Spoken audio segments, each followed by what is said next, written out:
Sokona. Dounia. Comment vas-tu? Mais écoute, je vais très bien et tout va bien. Dieu merci. C'est-à-dire, tu sais, cette question, je la pose souvent en début de podcast et quand on débute une conversation, tu sais, le ça va. Il est facile à dire, il est facile à recevoir, mais il manque souvent de sens, je trouve. Donc, j'aime bien reposer la question et demander de prendre, tu vois, quelques secondes pour introspecter et regarder vraiment là, tout de suite, comment est-ce que tu te sens. Ok, là j'ai compris que le podcast il va être très profond, hein, on va pas rigoler. Mais oui, c'est vrai que tu as raison, parce que souvent on n'attend même pas la réponse. Et c'est vrai qu'un jour, si on dit à quelqu'un ça va et il nous répond non, je pense qu'on va être bloqué. Parce que c'est tellement rare, et même quand les gens ne vont pas bien, ils répondent oui, ça va, ça va. Donc oui, en tout cas, profondément, je vais très bien, par la grâce de Dieu. J'ai une famille aimante, je vis dans le pays dans lequel j'ai toujours rêvé de vivre.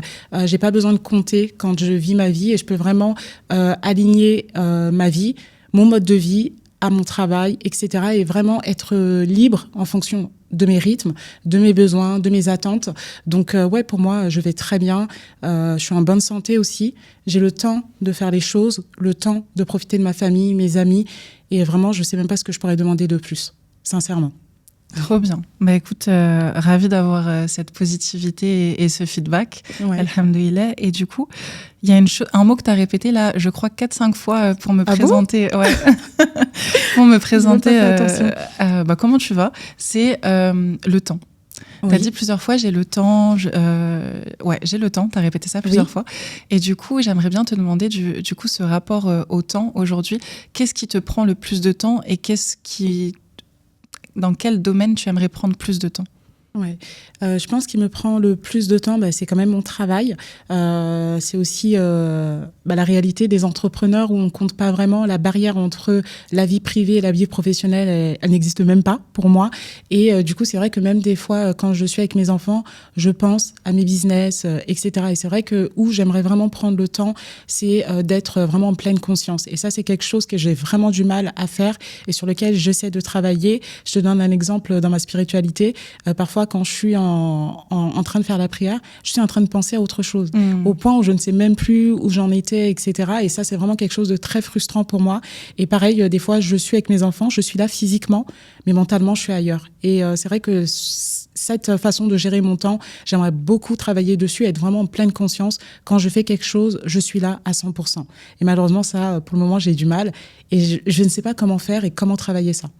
Merci pour le partage. C'est vrai que c'est quelque chose que justement, quand on discute avec des entrepreneuses femmes, souvent, on se rend compte qu'on a ce rapport au temps et il y a toujours cette question, comment est-ce que tu allies les deux, ta vie personnelle, ta vie professionnelle.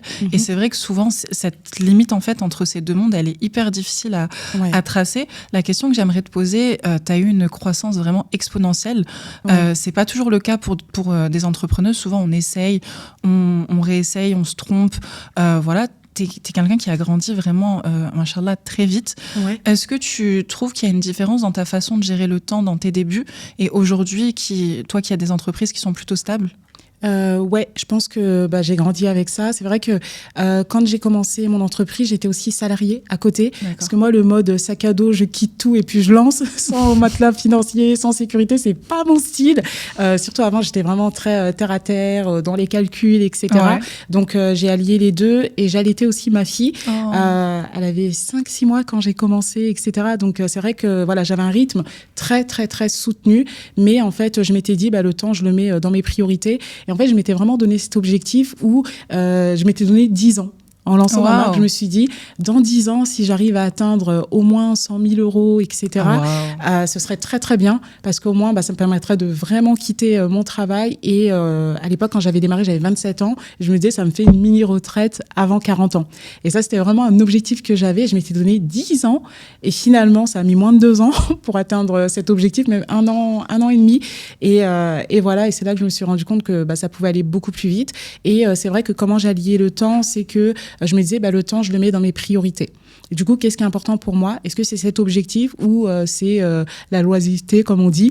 Et du coup, c'est vrai que, par exemple, je refusais parfois des vacances entre copines ou des restaurants, etc. Et pour prendre le temps de bosser sur mon entreprise. Donc, j'ai travaillé quand même très, très dur les premières années. Et après, j'ai pu créer un système qui m'a permis de souffler et qu'avec ou sans moi, l'entreprise tourne. Super. Tu vois, tu dis que tu as créé un système. J'aimerais bien qu'on revienne sur ça juste après. Mais là, par contre, ce que j'entends, c'est que tu étais prête à attendre 10 ans. Ouais. Aujourd'hui, je ne sais pas si tu es d'accord, mais j'ai l'impression qu'il y a une impatience générale. Ouais.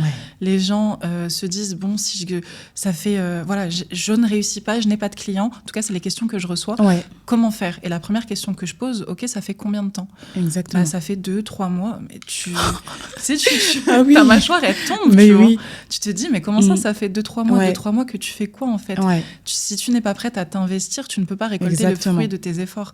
Donc je trouve que c'est hyper impressionnant le fait que tu avais la vision de te dire 10 ans avec un résultat quand même hyper humble, parce qu'on sait qu'aujourd'hui 100 000 € dans le business, c'est pas grand chose. Et est-ce que tu penses que c'est quelque chose qui a su faire la différence, le fait que tu aies une vision patiente? En fait, je pense que tout ça, c'est lié un petit peu à notre mode de consommation aujourd'hui avec la génération TikTok, etc. On est vraiment dans le fast life. On veut tout de suite. On consomme vite les relations, on jette à la poubelle, etc. Les produits, c'est pareil, on achète, on utilise des vêtements 2-3 fois, on les jette, etc. Et je pense que les gens, il y a cette impatience et aussi le fait que beaucoup se comparent à beaucoup de personnes. Et sur les réseaux sociaux, il y a aussi beaucoup de mythos. Et également, oui, j'étais millionnaire en 3 jours, etc. Si on les écoute, c'est ça, quoi. Et souvent, les gens parlent du résultat, mais ne parlent pas de comment ils sont arrivés à ce résultat. Et finalement, si les gens savaient comment ils ont fait, plus de la moitié des personnes diraient « Ah non, moi, je suis pas prête à faire ces efforts-là. Je suis pas prête à faire ça. » Donc, déjà, je pense qu'il y a aussi cette chose-là qu'il faut relativiser. À l'époque, moi, quand j'ai démarré, les réseaux, c'était pas non plus autant en boom. Donc, peut-être qu'avec d'autres années, j'aurais été dans cette impatience également. Et moi, en fait, j'avais fait un calcul tout bête par rapport à ma vie actuelle. C'est-à-dire que je travaillais 39 heures par semaine, j'avais toute la logistique avec ma fille, que j'emmenais à la crèche, que j'allais l'été, etc. Comment je m'organisais avec mon mari, tout ça. Et je me suis dit, en fait, ça, c'est le schéma que j'ai actuellement. Si je ne change rien, je vais faire ça pendant 40 ans pour espérer avoir peut-être 1 000 € de retraite si tout va bien. Et du coup, je me disais, en fait, non, je préfère travailler dur pour moi pendant 10 ans quand je comparais à 40 ans et être libre. Et du coup, c'est peut-être pour ça que j'avais vu très, très large. Et voilà, et je pense que j'étais aussi... je savais la réalité du temps que ça pouvait prendre et j'étais pas impatiente d'avoir tout de suite. Parce que je me suis rendu compte aussi que dans la vie, les choses qu'on a vraiment réussies, les choses qu'on apprécie, c'est des choses sur lesquelles on a passé beaucoup de temps. Si on demande à un sportif, par exemple, combien de buts t'as lancé, par exemple, à un footballeur avant d'être sélectionné, combien de... peu importe le sport, peu importe ce qu'on a réussi dans la vie, généralement, ça prend du temps. C'est pas quelque chose qu'on a fait en 2 jours ou 3 jours. C'est hyper intéressant ce que tu dis. Et là, ce que je remarque, c'est que, en fait, tu es la 3e entrepreneuse que je questionne, qui est maman et qui me parle justement de ses débuts, au début de la maternité aussi. Est-ce que tu penses que cette corrélation, elle t'a donné de la force et de la détermination, ou est-ce que tu penses que ça aurait été plus facile sans être maman? Je pense que justement, comme j'étais maman, je ne peux pas savoir si j'étais pas maman ce que j'aurais vécu. Parce que c'est toujours quand on n'est pas dans une situation, on se dit « Ah, mais ça aurait été plus facile si ça, etc. » Mais je sais pas puisque je l'ai pas vécu. Mais je pense que quand même, le fait d'être maman, ça m'a donné une force. Surtout que moi, à la naissance de ma fille, on a découvert son handicap mental. Et du coup, ça a été quand même un gros choc. Et comme je travaillais dans le social aussi, je savais la réalité en France de l'inclusion. C'était pas trop ça. Et je voulais pas me battre avec la MDPH, etc. Et vraiment... survive ou qu'elle n'ait pas tout ce qu'elle peut avoir. Et je pense que ça a été aussi un énorme moteur qui m'a motivée en me disant j'ai pas le choix, il faut vraiment que je me bouge pour lui proposer un avenir au moins digne de ce nom. Je trouve ça très inspirant parce que tu sais, aujourd'hui, il y a beaucoup de gens qui se cherchent des excuses. Je peux pas parce que je suis dans telle ou telle situation. Et on glorifie un petit peu la réussite des autres sans savoir qu'il se passe des dizaines de choses qu'on ne dévoile jamais. Là, tu dévoiles peut-être un bout de ton histoire, mais on n'a aucune idée de la difficulté, des épreuves que tu as pu vivre, que ce soit lié à cette épreuve précise ou d'autres. Et en fait, on enjolive la réalité des autres, alors qu'en réalité, on a tous notre lot d'épreuves à la hauteur de ce qu'on peut porter sur nos épaules.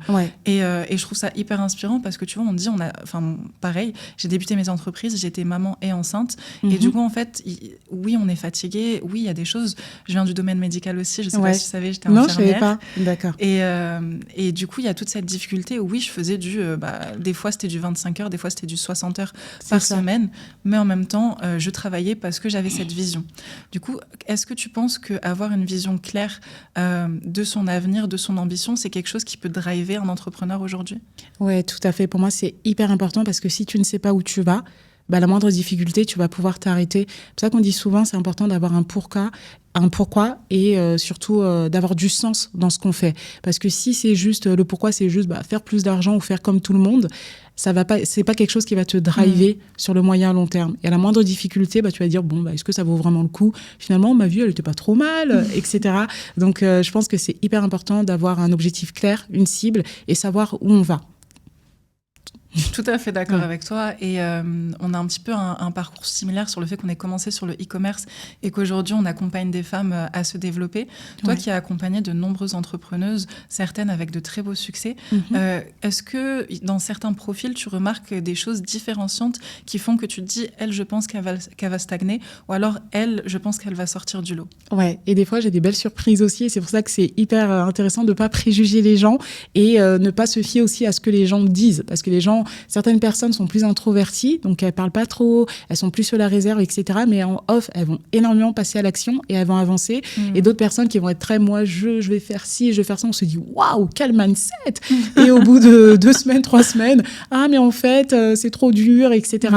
Et c'est vrai que souvent, moi, je fais attention aux personnes qui sont trop enthousiastes parce que souvent, je me dis, si t'es hyper motivé comme ça, c'est-à-dire que moi, j'ai réussi à te motiver, c'est-à-dire que quelqu'un d'autre peut réussir à te démotiver juste après, dans l'heure qui suit. Et du coup, je fais souvent attention à ça et c'est vrai que ça dépend vraiment des profils, mais souvent, ce qui fait la différence, c'est la vision, qu'elle soit claire ou non, et du coup, le passage à l'action aussi. Voilà. Aujourd'hui, c'est quoi ta vision ? La mienne, c'est de continuer à avoir de l'impact dans la vie des femmes. Vraiment, je trouve que c'est mon objectif de vie. On va dire aujourd'hui, les objectifs financiers que j'avais, je les ai atteints. Moi, je suis pas dans ce truc de toujours vouloir plus. Et des fois, c'est tentant, surtout à Dubaï, où on voit le lifestyle de certaines personnes, etc. Et on se dit, mais je suis à ça d'obtenir ça. Mais je me dis vraiment, Dieu merci, c'est très bien déjà ce que j'ai. J'ai assez pour vivre confortablement jusqu'à la fin de mes jours et même essayer d'assurer un avenir à mes enfants. Donc, je vais pas aller dans cette quête du plus, mais le fait de faire les choses et d'avoir un impact dans la vie des gens, de leur permettre de prendre conscience de leur potentiel et de voir des réels changements, moi, c'est ça qui m'anime.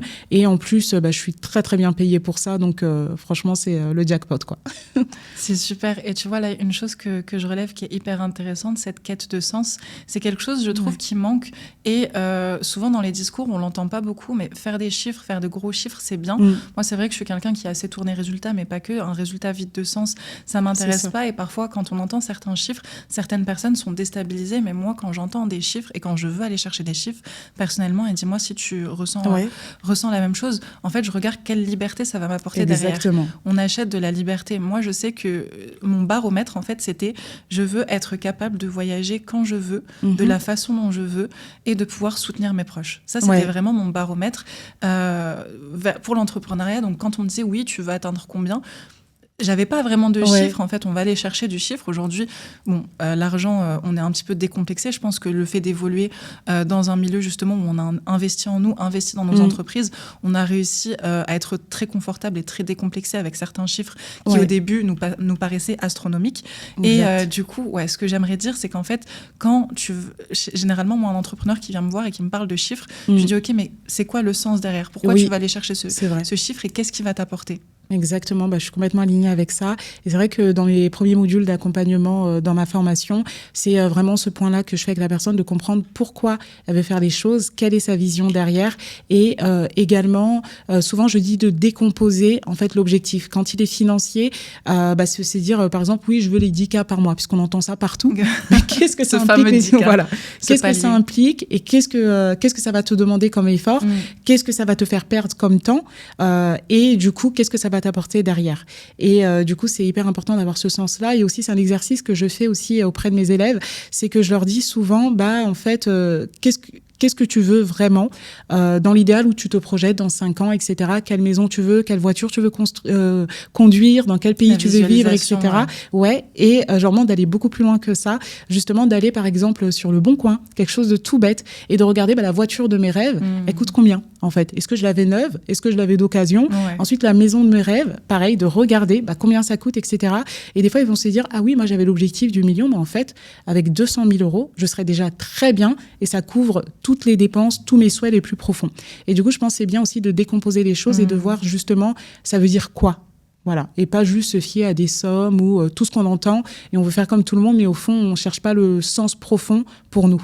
Complètement. Et tu vois, ce sens profond, il manque beaucoup justement sur les réseaux sociaux. Aujourd'hui, tout le monde va te dire quelle est ta stratégie, quels sont tes systèmes. Ouais. On ne va pas aller chercher le mindset qu'il y a derrière. Exactement. On ne va pas aller chercher l'état d'esprit, la quête de sens, qui finalement, en fait, si tu n'as pas ça, moi, je ne passe pas à la stratégie juste après derrière. Tu vois. C'est vrai. Donc, justement, là, tu me parlais un petit peu du début, vision. À quel point le mindset, pour toi, il a un impact sur les résultats des entrepreneurs? Bah pour moi, je le dis tout le temps, et les gens, je pense qu'ils me croient pas quand je dis ça, mais pour moi, c'est plus de 80% du travail, parce que le reste, en fait, finalement, bah voilà, c'est des systèmes, c'est des stratégies, comme tu l'as dit. Donc, même si tu ne sais pas faire, déjà, tu peux apprendre ou déléguer. Au final, c'est pas quelque chose qui est indispensable. Par contre, le fait de se lever, même quand t'as pas envie de t'engager envers toi-même et de faire preuve de discipline, bah ça, en fait, on peut te l'apprendre, mais ça doit venir de toi.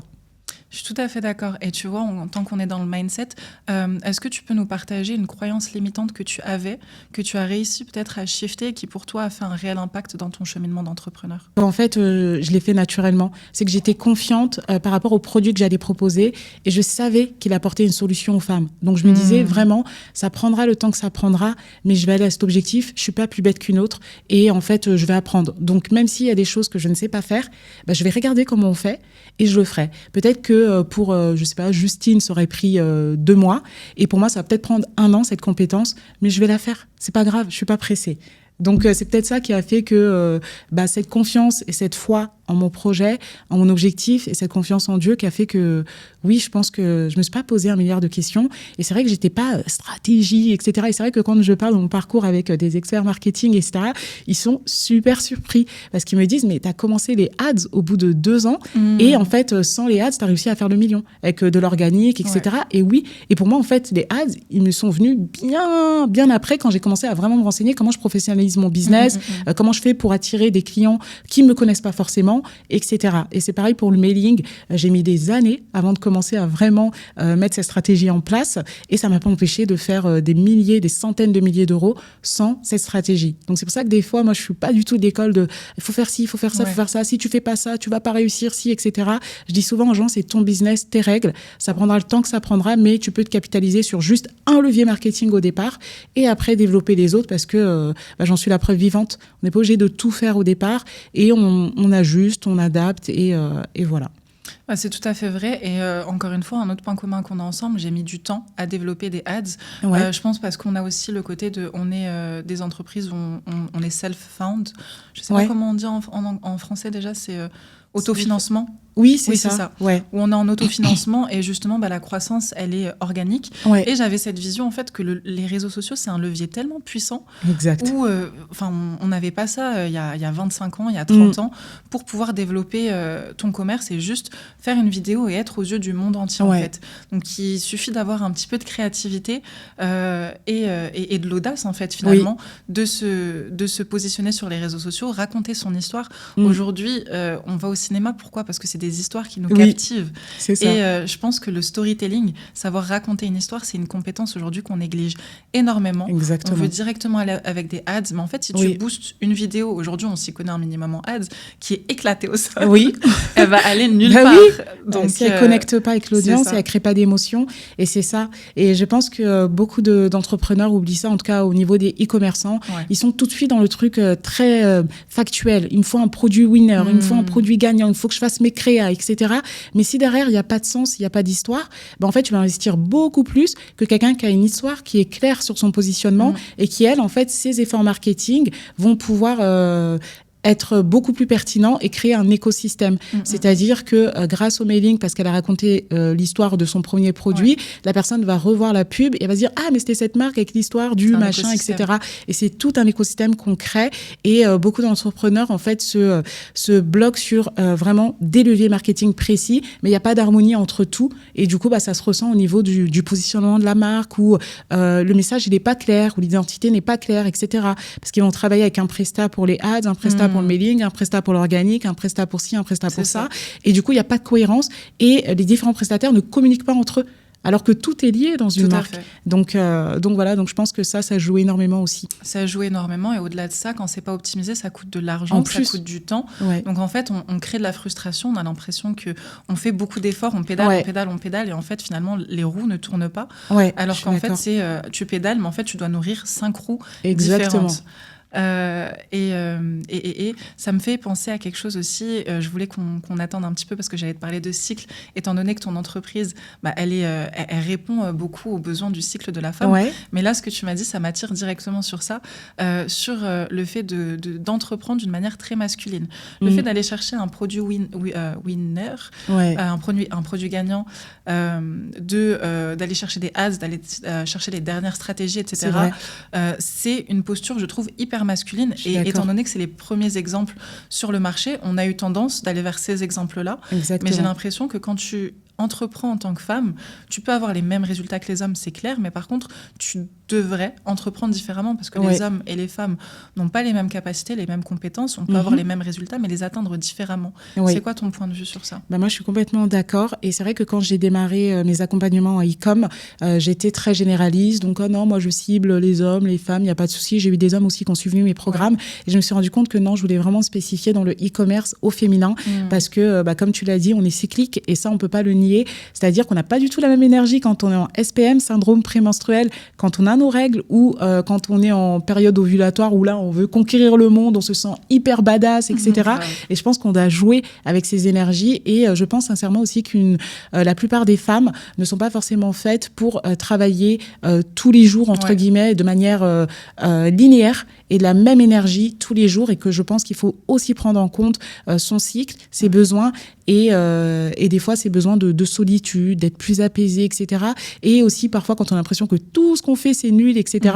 Regardez aussi dans quelle phase on est dans notre cycle, et généralement ça coïncide avec l'arrivée des règles ou le début. Donc voilà. On comprend directement, et je trouve que c'est au début, quand t'as pas ce rapport-là, c'est hyper culpabilisant, parce qu'on se dit on a des employés en dessous de nous, on a des responsabilités.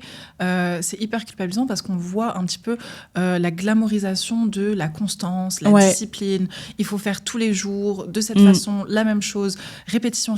Et c'est clair qu'aujourd'hui, tout le système, par exemple, les réseaux sociaux, ils sont construits sur la constance. Donc c'est vrai que c'est un petit peu malsain, parce qu'on se dit, je vais réussir que comme ça. Et on a un rapport justement de culpabilité. Est-ce que c'est quelque chose que tu as vécu ? Ouais, moi je l'avais un petit peu vécu, où quand j'étais dans une phase où je me comparais pas mal. Un tel, il a fait ça, un tel, elle dit ça, etc. Et après, quand j'ai lâché prise, je me suis dit, mais en fait, c'est mon business, mes règles, et je vais le faire à mon rythme, comme j'ai envie. Là, j'ai beaucoup moins culpabilisé, et c'est là que j'ai compris en fait que la façon de lancer sa marque, d'évoluer avec, c'est propre à chacun, et il y a autant de manières de faire qu'il y a de personnes. Et c'est ça qu'on oublie aussi. Et au final, quand on creuse un petit peu, les personnes qui vont te mettre en avant le ads à tout prix, les personnes qui vont te mettre en avant le personal branding, ou etc., généralement, ils ont quelque chose à vendre derrière, et en fait, chacun prêche pour sa paroisse, en fait. Mais tout fonctionne. Maintenant, il faut choisir les bons leviers qui sont adaptés à son positionnement, à sa marque, à ses clients, tout simplement. Et vouloir tout faire à la fois, ça aussi, c'est catastrophique, et c'est compliqué. Donc, je pense qu'en fait, il faut sortir de ce truc-là où les discours très culpabilisants, où il faut faire ci, il faut faire très ça, clivant. Etc., extrêmement clivant, et se dire, c'est mon business, ma marque, moi, je vais lui donner cette dimension et ce regard-là. Et peut-être que je vais être innovatrice sur mon marché, et c'est comme ça. Directement, il y a un mot qui me vient en tête quand tu dis ça, c'est le mot intuition. Ouais. Est-ce que tu travailles beaucoup avec ton intuition, et pour toi, l'intuition dans le business, qu'est-ce que c'est ? Ouais, beaucoup. Moi, je travaille beaucoup au feeling, à mon ressenti, et généralement, je me trompe pas quand je me dis je le sens pas, ou il y a un red flag, etc., et que je m'écoute pas forcément. Souvent, ça arrive à la catastrophe, et c'est vrai que je fonctionne beaucoup à l'intuition, surtout sur le lancement des nouveaux produits, où j'arrive à bien sentir le marché, qu'est-ce qui se passe, quelles sont les demandes des clientes, etc., essayer de rebondir au mieux dessus. Et c'est vrai que moi, je fonctionne beaucoup au feeling, et quand il y a des choses que je sens pas, même si on me l'explique de manière factuelle par A plus B, mais c'est ça qu'il faut faire, regarde ça, au pourcentage, au plus bas, t'auras ça, etc. Si je le sens pas, je le sens pas, et je force pas. Donc j'ai aussi ce luxe de pouvoir faire ça. Donc je préfère m'écouter, parce que souvent quand je me suis pas écoutée, au fond de moi il y avait cette petite voix, après je l'ai regretté. C'est fou, tu vois. Et tu vois, même les grands entrepreneurs masculins valorisent cette intuition. Ils disent, si je peux avoir une femme intuitive à mes côtés pour qu'elle me dise quand elle ne sent pas cette personne, quand elle sent quelque chose, en fait, ils le valorisent parce que c'est une capacité typiquement féminine. On parle de sixième sens, on parle d'intuition, de sens maternel, on parle de plein de choses comme ça. Et c'est une force qui est tellement puissante où justement, en fait, c'est intrinsèque. Tu sens quelque chose. C'est ça. On peut pas l'expliquer, vraiment. Moi, j'arrive pas à l'expliquer quand je dis ça, je le sens pas, ou non, j'ai pas envie, et que je me force, etc. Et bah, du coup, ça se ressent. En fait, ça se ressent. Comment est-ce que tu as réussi à différencier une intuition business et justement, quand on débute, on a aussi des peurs. Donc, comment est-ce que tu réussis à séparer la peur que tu dois un petit peu mettre de côté et l'intuition vraiment que tu dois écouter? Ouais. Je pense que j'aurais du mal à répondre à cette question, mais je dirais que, on va dire, la peur, c'est souvent où je me pose des questions, mais souvent après je me dis et si. En fait, je vois le problème différemment. Qu'avec l'intuition, j'ai même pas besoin de me poser de questions. Donc voilà, par exemple, je sais pas, j'ai peur, on m'invite quelque part où je dois prendre la parole auprès de 100 personnes et je me dis ah non, j'ai peur, ça va pas le faire, imagine, je bégaye, etc. Bah après, j'ai juste à me dire, mais imagine, ça se passe super bien, tu inspires les femmes, t'es hyper confiante et tu donnes envie à quelqu'un de le faire. Ah bah ça va. Et en fait, je vois toujours le côté, bah imagine, mais dans l'autre sens, de manière positive. Et en fait, c'est là que je me dis, bah en fait, la peur, c'est quelque chose qui n'existe pas. On se crée un schéma et si on se concentre trop dessus, bah, malheureusement, ça arrive souvent. 100%. Ouais, c'est ça. C'est pas la réalité, en fait. Ouais, donc, non, c'est ça. Voilà. Quand on essaie de... Est-ce que tu le déconstruis de manière très factuelle, justement? Qu'est-ce que tu réussis à faire pour mettre un petit coup de pied dans ces peurs-là qui arrivent à tout le monde, finalement? Ouais. Bah, je pense qu'elle m'arrive de moins en moins de par l'expérience et les actions où je me rends compte qu'en fait, oui, il y a que le fait de passer à l'action qui va donner des résultats, qui va me permettre d'analyser. Donc, ça sert à rien aussi, des fois, de trop réfléchir, trop penser, et si ça, etc. Bah, passe à l'action et tu verras. Est-ce que tu avais raison ou pas? Et des fois, bah oui. Et des fois, tu te trompes, mais c'est comme ça qu'on apprend aussi. Et des fois, tu es persuadé que quelque chose, ça va fonctionner, etc. Tu n'as eu aucune peur et catastrophe. Et des fois, des choses sur lesquelles tu as bloqué peut-être plusieurs mois, plusieurs années. Et quand tu te lances et que tu passes vraiment à l'action, tu te dis, waouh, bah, c'était pas si terrible que ça. Et j'ai eu des résultats incroyables. Donc, moi, je pense l'action. Ouais, c'est ce qui fait la différence finalement, l'action. Aujourd'hui, on a tellement de personnes dans nos DM, je pense toi aussi, qui nous demandent comment se lancer, comment être entrepreneur, quelle idée de business, etc. Et en fait, la chose que j'ai envie de dire, mais qu'est-ce que tu as fait aujourd'hui? Sois dans l'action. En fait, les femmes aussi, une chose qu'elles font, tu me diras si tu trouves que j'ai raison, mais elles overthink beaucoup. Elles réfléchissent beaucoup, elles sont très dans leur tête. Tu vois, alors que des fois, être dans ses membres, c'est quelque chose qui va faire la différence, être dans l'action. Exactement, je suis complètement d'accord avec ça. Et c'est vrai que beaucoup de femmes aussi souffrent du syndrome de l'imposteur. Elles veulent pas déranger, elles sont pas forcément à leur place, elles se trouvent pas légitimes, etc. Et je pense que c'est aussi dans l'éducation qu'on a eu où la femme, c'est celle qui prend soin, qui s'occupe des autres, qui se voue aux autres et qui pense très peu à elle, finalement. Et là, en fait, on est dans une posture où je vais penser à moi, mon avenir, mon projet. Et du coup, là, on commence à se poser plein de questions. Et si. Et je pense que c'est là où c'est hyper important de passer à l'action et de voir que c'est pas si terrible et que de toute façon, on aura des résultats. Et même si c'est pas ce qu'on attendait, on aura appris quelque chose. Donc, on n'a rien perdu et au moins, on n'a pas de regrets. Je suis tout à fait d'accord avec toi. Du coup, comme je le disais un peu plus tôt, tu as lancé un e-commerce finalement autour du cycle de la femme qui répond à différents moments symboliques de la vie d'une femme. Est-ce que pour toi, aujourd'hui, tu penses que tu réussis à vraiment vivre au rythme de ton cycle? Sur le papier, j'aimerais bien, mais très honnêtement, non. Il y a toujours des belles surprises, etc. Et même si j'essaie de manager ou d'y penser, des fois, je fais pas forcément attention. Et c'est ça. Et des fois, j'ai l'impression que tout ce que je fais, c'est nul, etc. Et en fait, oui, je suis en plein SPM, mais je ne fais pas attention à ça. Et c'est après coup, je me dis, c'était peut-être pour ça. Donc, non, voilà, dans un monde idéal, oui, j'aimerais. Mais là, actuellement, non, c'est pas toujours le cas. Et est-ce que tu penses que justement les femmes, elles s'épuisent en essayant de ne pas avoir, d'avoir une énergie linéaire en fait? On nous parle aujourd'hui, rien que quand tu ouvres un agenda, du lundi au vendredi, c'est les mêmes horaires, c'est la même chose. On a l'envie de remplir toutes ces cases, d'avoir une énergie hyper masculine, hyper linéaire. Est-ce que quand tu regardes un petit peu ton expérience par rapport à tes business, est-ce que tu as des périodes où le lâcher-prise, finalement, ne pas essayer d'être constante, ça t'a plus servi qu'autre chose? Bien sûr. Et ce qu'on oublie aussi beaucoup, c'est que les moments où on est en off, on n'est pas forcément productif si on nous regarde comme ça. Mais finalement, c'est les moments où on peut être beaucoup plus productive que quand on est en train de travailler et la tête dans le guidon. Parce que ça permet aussi parfois de souffler, de réfléchir différemment, d'avoir une autre perspective et aussi de se poser.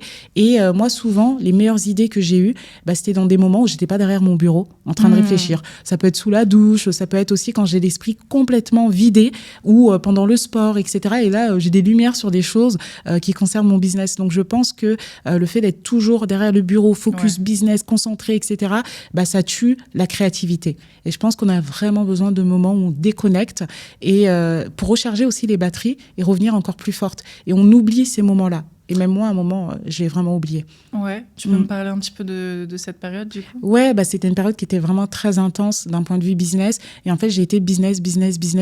Et vraiment, je travaillais tous les jours, des fois très, très tard le soir, parce que j'avais aussi un peu de mal à déléguer. Et voilà, et du coup, je me suis un peu perdue dans tout ça. Et en fait, après, je me suis mis un peu en off, je crois peut-être 48 ou 72 heures. Et je suis revenue complètement détendue, rechargée, pleine d'idées, etc. Et c'est là que j'ai compris que je pouvais pas être H24 en mode business et que j'avais aussi besoin de ces temps morts pour recharger mes batteries et revenir encore plus forte. Tu parles de délégation. À quel moment tu as réussi à déléguer et pour toi, qu'est-ce qui est important de savoir quand justement tu as ce moment clé de ton business où tu as les revenus nécessaires pour pouvoir déléguer et aussi ça devient important parce que tu es à la limite de craquer de fatigue parce que tu gères toutes les casquettes, que ce soit du marketing à la création de contenu, au packaging, à ci, à ça. Ouais. Du coup, moi, ce qui m'a poussée à faire ça, c'est qu'en fait, à un moment, j'ai été réaliste. Je me suis dit, écoute, Sokona, t'as 24 heures dans ta journée. Ouais. Dans tous les cas, même avec toute la volonté du monde, il te faut au moins 8 heures de sommeil. Il te faut du temps aussi que tu passes avec tes enfants, que tu rigoles, que tu manges, etc. Et le temps où tu travailles. Donc, dans tous les cas, tu ne peux pas pousser plus que ces 24 heures que le temps t'impose, en fait, que tu n'as pas le choix. Et du coup, si tu veux développer l'entreprise et que tu veux que ça aille plus vite, à un moment donné, il faut que d'autres personnes donnent 8 heures de leur vie, entre guillemets, à ta marque. Et c'est ça qui m'a poussée aussi à déléguer. Et parce que j'en avais aussi la capacité, l'entreprise commençait à bien tourner. Et voilà. Et c'est vrai que c'est difficile de lâcher prise quand c'est notre bébé. On a l'impression que les gens vont pas comprendre notre marque comme nous, ils vont pas faire aussi bien, etc. Et j'ai eu des belles surprises dans les deux sens. Des fois, je me suis dit, j'aurais mieux fait de faire toute seule, même avec Canva, j'aurais fait mieux que ce super graphiste, etc. Et dans d'autres cas où j'étais persuadée que la personne comprendrait pas bien, n'arriverait pas à exprimer exactement l'histoire de ma marque, etc., où j'ai été bluffée parfois par certains copywriters qui ont réussi à mettre des mots beaucoup plus puissants et mieux que ce que moi j'arrivais à faire quand je racontais mon histoire ou autre. Donc je trouve que la délégation c'est très très riche et on a besoin des autres dans tous les cas. Faire tout seul, etc. Oui, à part pousser son ego et dire oui j'ai fait tout toute seule, tout va bien. Je trouve que c'est beaucoup plus riche de s'appuyer sur d'autres personnes qui ont des regards et des perspectives différents par rapport à la marque, l'entreprise, etc. Et c'est une richesse incroyable. Et du coup, on peut dire que tu es leaduse parce que tu as plusieurs équipes aujourd'hui, que ce soit sur l'Émancipatrice ou que ce soit sur SoCup. Comment est-ce que tu gères cette position managériale? Est-ce que c'est quelque chose que tu aimes, être à cette position de leader, de driver tes équipes? Ouais, moi j'aime bien parce qu'on dit souvent que les leaders, c'est quelqu'un qui a la vision et qui amène les autres à cette vision. Et ça, c'est quelque chose que je trouve hyper intéressant de voir et d'expliquer aux gens où ils peuvent aller grâce à mes diverses entreprises. Donc c'est quelque chose sur lequel que je kiffe faire et puis aussi sur lequel je suis extrêmement fière de me dire, moi, petite assistante sociale, etc. Aujourd'hui, je manage des gens, je permets à des gens aussi de vivre parce que aussi c'est ça, c'est des salaires qu'on paye, etc. Et je leur apporte du mieux dans leur vie et ça, vraiment, c'est une belle satisfaction. Vraiment. Je me retrouve complètement dans ce que tu disais, tu sais, de justement quand on a du lâcher-prise, qu'on délègue aux bonnes équipes de la bonne façon aussi, parce que parfois on délègue tellement à un moment où on est épuisé qu'on a un petit peu envie de balancer le dossier sur la tête d'une personne. Oui, ça m'est arrivé. Et je vais te laisser nous raconter ça juste après. Et justement, ça se passe pas très bien. Et puis après, tu sais pas qui blâmer, toi ou elle. Souvent, ce que je dis, c'est quand quelque chose n'est pas fait, la première personne que tu dois regarder, c'est le manager. Comment tu as managé cette personne, comment tu as drivé. Mais bon, ça, c'est une autre discussion. Et justement, quand tu réussis à déléguer, à créer des systèmes et être à la vision, finalement, c'est toi qui es porteur de ce projet, où tu peux nourrir ta créativité, où tu t'es lâché un petit peu de l'opérationnel. En fait, c'est à ce moment-là que la croissance, ça peut être exponentielle. Ouais. Et c'est ce que j'ai vécu aussi. Personnellement, j'ai grandi un petit peu comme toi, avec des parents ouvriers, où il y avait vraiment le faire. En fait, pour gagner, il faut faire. Ouais. Et donc, on avait ce rapport souvent inconscient. On a eu une vision pour le dépasser, mais on a eu ce rapport quand même inconscient de il faut faire et ne pas être. Alors que finalement, aujourd'hui, dans nos entreprises qui sont stabilisées, on est plus qu'on fait. Oui. Tout à fait. Qu'est-ce que tu penses de cette position, du coup, de ce shift, de être plutôt que de faire? Et qu'est-ce que tu dirais aux femmes qui sont à ce moment-là, où elles souhaitent déléguer, mais elles ne sont pas sûres de comment faire? Ouais. Moi, je dirais de lâcher prise et de laisser faire et de se laisser surprendre et de voir aussi la magie du fait de déléguer et de se dire, bah voilà, maintenant, tout ce temps que j'avais vraiment dans l'opérationnel, par exemple, le fait de préparer mes colis, etc., c'est du temps que je vais pouvoir accorder à mon entreprise pour améliorer la vision, la créativité, etc. Et du coup, pour moi, c'est hyper important. Et c'est vrai que quand on comprend la différence entre travailler dur, le schéma dans lequel on est en France, où, comme tu l'as dit, c'est le faire, faut se lever tôt le matin, faut limite souffrir. Si tu aimes ton travail, c'est pas normal. Et du coup, on est vraiment dans ce truc de travailler dur. Et pour moi, il y a une énorme différence entre travailler dur et travailler intelligemment. Et voilà, et je pense que ça fait la différence, tout simplement. Est-ce que tu peux m'en dire un peu plus? Parce que ça, c'est vraiment un motto que je dis mais tout le temps. Arrêtez de vouloir travailler. Regardez le nombre d'heures que vous avez passé de 8h à 20h sur votre ordinateur. Mais en fait, regardez ce que vous avez produit. Ouais. Et du coup, c'est quoi pour toi la qualité justement de travailler intelligemment plutôt que de travailler dur en termes de temps, être sa propre employée finalement? Ouais, c'est ça. Moi, c'était ma hantise. En fait, je me disais, si je quitte le salariat, c'est pas pour être salariée de ma propre boîte, en fait. Et c'est vrai que c'est tout ce que je voulais pas. Et c'est vrai que des fois, on a l'impression... En fait, je pense qu'on est tellement dans ce truc du mérite, du travail acharné, il faut vraiment se salir les mains, etc., pour être méritant, que on confond ça avec le fait de travailler intelligemment. Et c'est vrai que des fois, quand on regarde quelqu'un qui va te dire « Ouais, j'ai travaillé 10 heures sur ma boîte aujourd'hui, etc. » Comme tu l'as dit, c'est qu'est-ce que tu as fait pendant ces 10 heures? Si tu as passé 3 heures à faire un visuel Canva parce que tu n'es pas graphiste, excuse-moi, mais ça, tu aurais pu le déléguer pour 20-30 euros à quelqu'un qui te l'aurait fait très rapidement, et en 15-20 minutes, ce dossier il aurait été réglé. Après, pareil, si tu passes, par exemple, je prends l'exemple d'un e-commerçant, tu passes 2 heures chaque jour à faire tes colis, à avoir la charge mentale d'aller chercher tes cartons, il te manque du scotch, tu dois aller en chercher en urgence, imprimer tes étiquettes, t'as plus d'encre dans ton imprimante, etc. Tu y vas, la poste elle est fermée, parce qu'en fait, ils avaient mis un petit mot pour dire qu'il fermait à 15 heures aujourd'hui, etc. Franchement, oui, t'as passé 4 heures, mais ces 4 heures, elles auraient pu être déléguées à un logisticien, et toi, avoir 4 heures, et en plus, ça t'aurait pas forcément coûter plus cher, et avoir ces 4 heures pour justement peut-être lancer des nouveaux produits, revoir ta stratégie, etc. Donc je pense en effet c'est important de voir quelles sont les tâches que je fais, et moi souvent je le dis, pour savoir ce que je dois déléguer, c'est tout ce qui on va dire est assez chronophage, prend du temps et à faible valeur en fait. Ça il faut que je le délègue. Finalement, c'est comprendre que son temps, c'est la chose que tu ne pourras jamais retrouver. En fait, l'argent, tu le dépenses, tu peux le retrouver, mais le temps que tu dépenses, tu peux pas du tout le retrouver. Donc, c'est la chose qui a le plus de valeur. Donc, c'est pour ça qu'on dit essayer de créer des entreprises où vous n'échangez pas votre temps contre de l'argent. Exactement. Parce que finalement, c'est un petit peu du salariat déguisé. Et tout le principe d'être un entrepreneur, c'est de réussir à résoudre des problèmes.